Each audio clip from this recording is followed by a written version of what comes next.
जी दोस्तों, अब आगे बढ़ते हैं, थोड़ा सा सीखते हैं कि इंटेलिजेंस क्या चीज़ है। What is intelligence? इंटेलिजेंस को आप दो मेजर कैटेगरीज में डिफाइन कर सकते हैं। एक है नेचुरल इंटेलिजेंस, दूसरी है आर्टिफिशियल इंटेलिजेंस।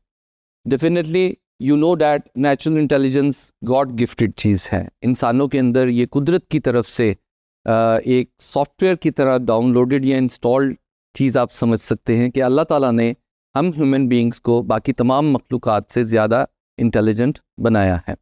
नेचुरल इंटेलिजेंस की बात करें तो इसमें ह्यूमन ब्रेन का इस्तेमाल है।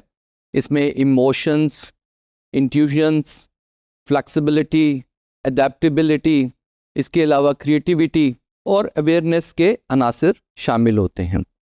ये सारा का सारा पर्टिकुलर जो प्रोसीजर और प्रोसेस और ये टर्मिनोलॉजीज मैंने इस्तेमाल किए हैं, ये नेचुरली हमारे ब्रेन के अंदर मौजूद उन तमाम पर्टिकुलर एलिमेंट्स के मिलकर काम करने से वजूद में आती हैं। दूसरी तरफ आ जाते हैं आर्टिफिशियल इंटेलिजेंस की तरफ। Artificial intelligence man made intelligence है।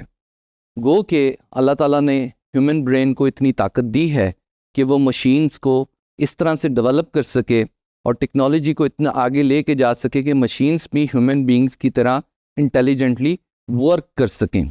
बट मशीन्स के अंदर ब्रेन नहीं है। उनके अंदर वो तमाम मामलात जो कुदरत ने नेचुरली हमारे अंदर और हमारे दिमागों के अंदर डाले हैं, वो तो चीज़ें मौजूद नहीं हैं, लेकिन किसी हद तक हम आर्टिफिशियल लेवल के ऊपर एक ग्रुप ऑफ कंपोनेंट्स को मिलाकर मशीन्स को आर्टिफिशियली इंटेलिजेंट बना सकें। उसके अंदर 4 पर्टिकुलर कंपोनेंट्स बहुत अहम हैं। एक तो है the capability of machine learning. Machine को लर्न करने के काबिल बनाया जा सके, यानी कि आप उसके अंदर जो भी टेक्नोलॉजी इस्तेमाल कर रहे हैं, मशीन अपनी एनवायरनमेंट, अपने इर्द गिर्द होने वाले मामलात को देखते हुए स्टडी कर सके, लर्न कर सके। ये चीज़ हम इनके अंदर प्रोग्रामिंग करके, डिफरेंट एल्गोरिदम्स का इस्तेमाल कर और अदर एडवांस टेक्नोलॉजीज़ का इस्तेमाल कर ला सकते हैं, बना सकते हैं। So they can learn from their environment. Other than that machine do work on data and rules. So उनके अंदर इमोशंस या इंट्यूजन्स वगैरह नहीं होते। जो डाटा, जो रूल्स, जो एल्गोरिदम्स, जो काम करने के तरीक़ेकार ह्यूमन बींग्स उनको फीड करते हैं, वो उन्हीं को लेकर आगे चलते हैं, उन्हीं से सीखते हैं, उन्हीं से ट्रेन होते हैं। Machines are task specific. Human beings उनको जिस मकसद के लिए बनाते हैं वो वही टास्क परफॉर्म कर सकती हैं। There are no emotions, they don't have any sort of awareness among them. उनके अंदर इमोशंस और इंट्यूशंस की भी कमी होती हैं। गो के हम उनके अंदर सेंसेस को प्रोड्यूस कर सकते हैं by help of different type of sensors, like देखने के लिए कैमरास का इस्तेमाल करना, इसी तरह हियरिंग एड्स का इस्तेमाल करना जो कि उनके लिए लिसनिंग के लिए सेंसर्स लगाए जा सकते हैं, फीलिंग एंड टच के लिए डिफरेंट टाइप ऑफ सेंसर्स का इस्तेमाल किया जा सकता है। ये सारे काम हम सेंसर्स के थ्रू करवा सकते हैं। तो एक कंपोनेंट तो हो गया machine learning, artificial intelligent machine बनाने के लिए। दूसरा कंपोनेंट है नेचुरल लैंग्वेज प्रोसेसिंग का, यानी कि ह्यूमन बींग्स जो लैंग्वेज इस्तेमाल करते हैं, जो लैंग्वेज बोलते हैं, समझते हैं, उस मशीन के अंदर मौजूद कंप्यूटर भी उसी लैंग्वेज को प्रोसेस कर सके, उसको अंडरस्टैंड कर सके और फिर वापसी में आउटपुट उसी तरह की लैंग्वेज में दे सके जो कि ह्यूमन बींग अंडरस्टैंड कर सकते हैं। नो डाउट कंप्यूटर ट्रांसलेट करता है ह्यूमन बींग की लैंग्वेजेस को अपने अंडरस्टैंडेबल फॉर्मेट के अंदर, उसके बाद प्रोसेस करता है और फिर ट्रांसलेट करता है into human being understandable format के अंदर। तो इस वजह से इन पर्टिकुलर मशीन्स की ट्रेनिंग या लर्निंग करवाई जाती है on large language models. Large language models are group of those particular models which are related to those languages जो ह्यूमन बीइंग्स बोल सकते हैं, अंडरस्टैंड कर सकते हैं या विजिबली शो करवा सकते हैं अपनी बॉडी लैंग्वेज के तहत। तो ये दूसरा कंपोनेंट हो गया। तीसरा कंपोनेंट जो है वो है रोबोटिक्स का। अगर आप चाहते हैं मशीन्स जो हैं वो मूव कर सकें, अपनी जगह को चेंज कर सकें, फिर इसमें सेमी मूवेबल और कम्प्लीटली मूवेबल मशीन्स का इस्तेमाल आ जाता है। ऐसी मशीन्स जो एक ही जगह पर रुक कर, यानी कि अपनी जगह को चेंज किए बगैर मूव कर सकें, लाइक इंडस्ट्रियल प्लांट्स के अंदर गाड़ियों की प्रोडक्शन के लिए, फिटिंग के लिए जो मशीन इस्तेमाल की जाती हैं वो आर्टिफिशियली इंटेलिजेंट तो होती हैं, लेकिन they move on a particular specific space. Like उनके पास एक रोबोटिक आर्म होता है या 2 आर्म्स होते हैं और वो 360 डिग्री एंगल पे मूव कर सकती हैं, ऊपर नीचे हो सकती हैं, लेकिन अपनी जगह नहीं छोड़ सकती। दूसरी किस्म की आर्टिफिशियल इंटेलिजेंस मशीन रोबोट्स जो कम्प्लीटली मूवेबल हैं, वो एक जगह से दूसरी जगह मूव भी कर सकते हैं। इनको ह्यूमनॉइड्स भी कहा जाता है।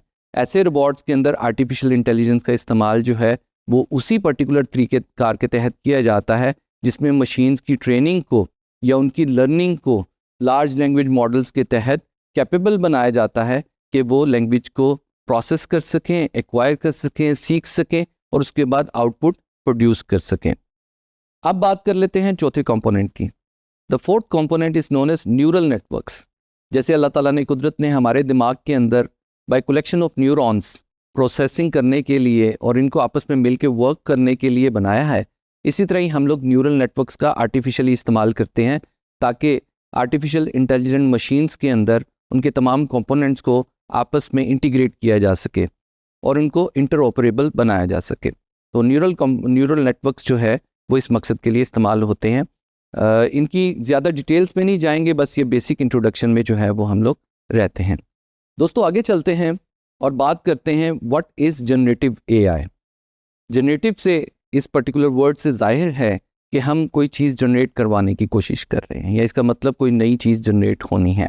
तो आर्टिफिशियल इंटेलिजेंस का वो सबसेट जिसके अंदर एग्जिस्टिंग इंफॉर्मेशन को यूज़ करते हुए या एग्जिस्टिंग नॉलेज को यूज़ करते हुए कोई नया नॉलेज या इंफॉर्मेशन जनरेट की जाए by help of evaluation, analysis, processing और अमेलगमेशन। इस तरह के और भी बहुत सारे प्रोसेसेस परफॉर्म किए जा सकते हैं, तो नया नॉलेज और नई इंफॉर्मेशन जनरेट की जा सकती है। जनरेटिव एआई टूल्स को 2 कैटेगरीज में डिवाइड किया जा सकता है। एक जनरल पर्पस टूल्स कहलाते हैं, दूसरे स्पेसिफिक पर्पस टूल्स कहलाते हैं। जनरल पर्पस टूल्स की examples chat GPT, Gemini, Copilot और डीप सीक हैं। इनके अंदर आप किसी भी किस्म का काम जनरली परफॉर्म कर सकते हैं by giving your prompt, your query और your requirement. There are certain other tools which fall in specific purpose generative AI tools category, जिस मिसाल के तौर पर रिसर्च रैबिट है, quiz.ai है। ये इस तरह के टूल्स हैं जो सिर्फ स्पेसिफिक पर्पस ही परफॉर्म कर सकते हैं। quiz.ai टूल एक ऐसा टूल है जो कि आपको एग्जामिनेशन और क्विज़ की प्रेपरेशन के लिए जो है वो अवेलेबल है। इसी तरह रिसर्च करने के लिए या रिसर्च के डिफरेंट कंपोनेंट्स को परफॉर्म करने के लिए आपके पास रिसर्च रैबिट के नाम से एक टूल मौजूद है। And there are many more tools present over there. Generative AI के तहत हम लोग जो फंक्शंस परफॉर्म कर सकते हैं या जो काम कर सकते हैं उनमें इमेज जनरेशन है, टेक्स्ट जनरेशन है, ऑडियो या म्यूज़िक जनरेशन है, देन वीडियो जनरेशन है, कंटेंट क्रिएशन है और in the end we can also perform data augmentation.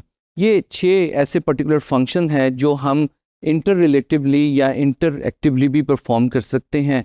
Text को वीडियो में कन्वर्ट करना, वीडियो को टेक्स्ट में कन्वर्ट करना, आप एक स्टोरी देकर जो है उसको वीडियो में या ऑडियो में कन्वर्ट करवा लें। ये एक ऐसी एग्जांपल है छोटी सी जो कि आमतौर पे दी जा सकती है। इनकी कम्बिनेशन से भी बहुत सारे काम किए जा सकते हैं।